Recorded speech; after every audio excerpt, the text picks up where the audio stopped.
Nobar sepak bola di warung kecil juga suruh bayar lisensi. Harganya nggak main-main, 50 juta. Ini diceritakan oleh seorang pemilik warung di Solo yang sudah menjadi tersangka dari bulan Juli kemarin karena mengadakan nonton bareng sepak bola di warungnya. Dia sudah membayar lisensi dari tahun 2022 13 juta, tetapi kemudian dinaikkan menjadi 25 juta dan akhirnya kena denda lagi 25 juta sehingga harus membayar 50 juta. Kemudian ada yang meminta damai nih tapi 100 juta. Dan akhirnya karena dia keberatan dengan keuntungan yang tidak seberapa dari warungnya, akhirnya dia menjadi tersangka pada bulan Juli kemarin. Nah kan semuanya sekarang nonton bareng aja nggak boleh, semuanya harus bayar lisensi. MNC tegaskan larangan gelar nobar Piala Asia U23 tanpa persetujuannya, ancam dipidana. Wah, mau nonton bola aja diancam pidana. Siapa di sini yang ikutan marah mau melihat timnas kita main aja kayak dilarang-larang sampai-sampai mau dipidana? Kemudian gara-gara itu ada yang mau boykot, ada juga yang bilang gara-gara satu keluarga gagal nyalek jadi begitu tuh. Tapi ya juga ya, satu keluarga nyalek yang bener aja, syukurin gagal semua. Nah, jadi beberapa waktu yang lalu MNC bikin pengumuman seperti ini guys. Dari isinya semua ini ada poin-poin yang dipelintir-pelintir tuh sama media-media tertentu. Nah, jadi media-media ini memanfaatkan kebelugan netizen Indonesia demi rating. Mereka tahu tuh netizen Indonesia malas baca, makanya mereka pelintir-pelintir. Nah, menurut gue nih, poin MNC yang tadi itu diduga dipelintir sama orang-orang yang doyan judi. Nah, jadi maksud dari MNC ini bukan dilarang untuk nobar, tapi nobar boleh, tapi jangan dikomersilkan. Karena biasanya kegiatan nobar ini dimanfaatkan oknum tertentu untuk mendapatkan uang. Ada juga yang dimanfaatkan untuk judi, makanya dilarang tanpa izin mereka. Karena ternyata MNC ini satu-satunya media yang mempunyai lisensi eksklusif untuk menyiarkan Asia Cup. Wajar aja media sebelah kepanasan sampai giring opini. Nah, jadi intinya besok kita boleh nobar, jangan lewatkan Indonesia versus Uzbekistan besok jam 9. Kita doain aja semoga negara kita bisa lolos ke final. Amin ya robbal alamin. Jadi tadi kita bisa berikan ada hari ini kan belanja masalah. Jadi kita keluarkan semua problem dari sudut pandang penyanyi. Tadi kan juga ada problem dari sudut pandang pecinta. Kita sebagai asosiasi penyanyi dari sudut pandang kami tadi sudah kita keluarin beberapa permasalahan yang mungkin terjadi. Untuk saat ini sampai segitu dulu. Tadi katanya kan minggu depan diminta untuk terjun langsung juga 3 orang di dalam perumusan rancangan undang-undang. Jadi mungkin minggu depan itu lebih spesifik mungkin cari solusi.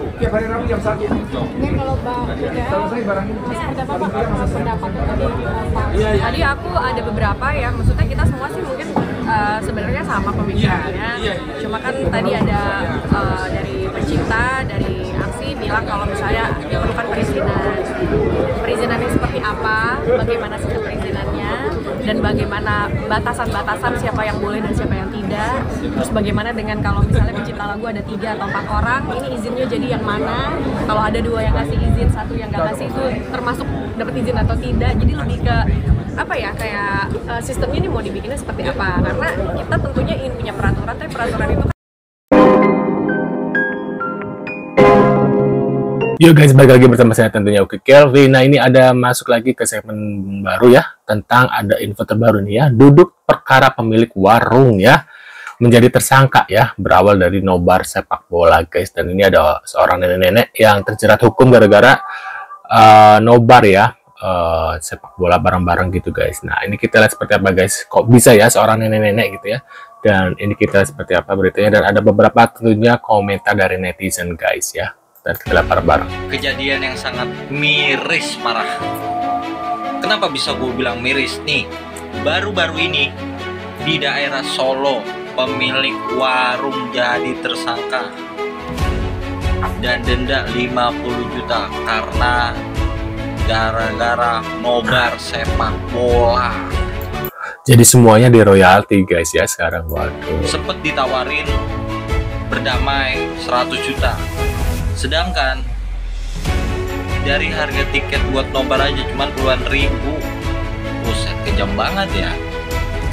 Bener ya, puluhan ribu jadi ratusan juta. Ini sebenarnya Indonesia ini ada apa sih yang dikit-dikit kena denda? Padahal cuma nobar loh. Nonton barang sepak bola gitu kan. Harus didenda juga. Harus didenda juga. Harus didenda juga. Bahkan di penjara jadi tersangka. Bener Meris ya. Karena gelar nobar sepak bola, pemilik warung di Solo didenda 50 juta. Wah, kok bisa sih? Jadi gini nih ceritanya, seorang pemilik warung di Solo ditetapkan sebagai tersangka oleh Polda Jateng karena dituding melanggar hak siar dan dituntut denda 50 juta. Sang pemilik warung sudah mendapat somasi dari pemegang hak siar sejak 2019.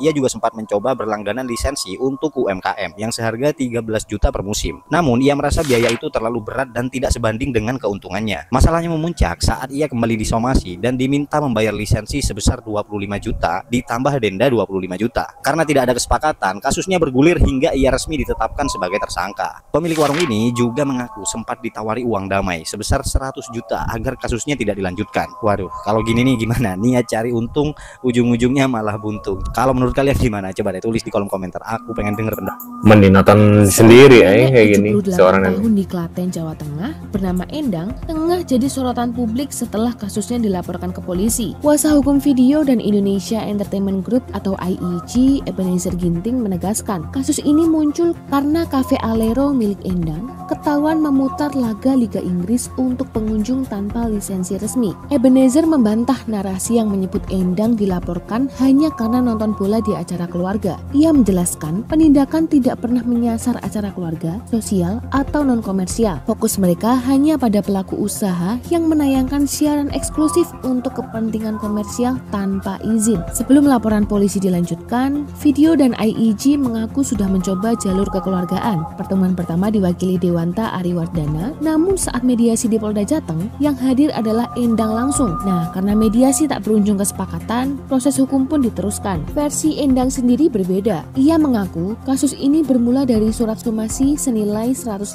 juta rupiah yang diterimanya pada Juni 2024. Somasi itu berkaitan dengan acara halal bihalal keluarga besar pada 11 Mei 2024. Saat itu televisi di kafe yang juga rumahnya diduga menayangkan Liga Inggris. Endang mengaku tak tahu karena sibuk menyiapkan konsumsi untuk sekitar 150 tamu. Sementara kafe tetap buka dan ada 2 pembeli luar yang masuk dan diduga memotret situasi. Meski mengaku tak menyadari, proses hukumnya tetap berjalan. Endang bahkan sempat ingin membeli lisensi senilai 15-20 juta rupiah per tahun, namun tetap saja disomasi. Saat ini penyidik di Treskrimsus Polda Jawa Tengah masih mendalami laporan. Polisi mengungkap sudah ada 7 laporan serupa terkait dugaan pelanggaran hak siar. Namun penyidik berusaha memilah mana kasus yang memang memenuhi unsur pidana dan mana yang perlu dihentikan.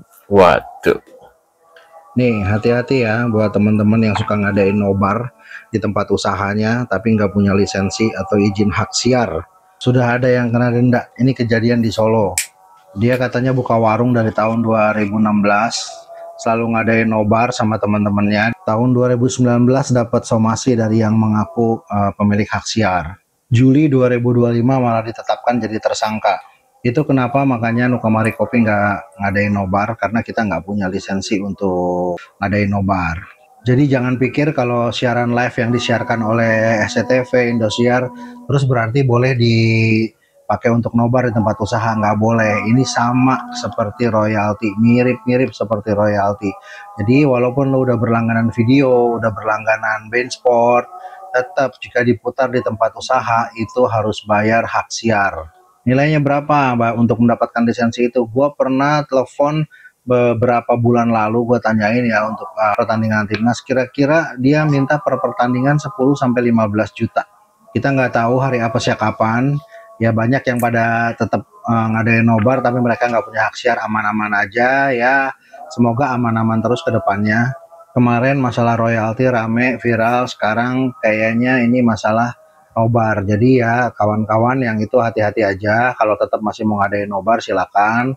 Ini udah ada kejadian yang kena denda. Bahkan bukan cuma dia doang. Menurut beritanya ada 4-5 tempat yang kena denda. Dan dendanya itu lumayan gede, 100-350 juta. Wow. Jadi coba dipikirin, kita usaha untungnya berapa, harus ngeluarin modal berapa. Kalau cuma gara-gara nobar, kita harus kena denda sekian puluh juta atau sekian ratus juta. Kayaknya lebih baik dipikirkan lagi deh. Iya ya, lama-lama nobar juga udah nggak ada dan pemilik warung pasrah tuh ya didenda 50 juta karena dituding melanggar hak siar TV dipakai nobar sepak bola ya.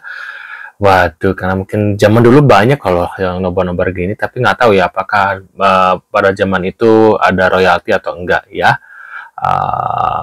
Dan menurut kalian gimana nih terkait info ini guys ya, seorang nenek-nenek ya tadi pemiliknya terkena royalti ya guys. Mungkin kalian punya reaction atau komentar, bisa tulis di kolom komentar seperti biasa. Terima kasih sudah hadir dan kita akan bertemu lagi di video selanjutnya. Sehat selalu buat kalian. See you guys.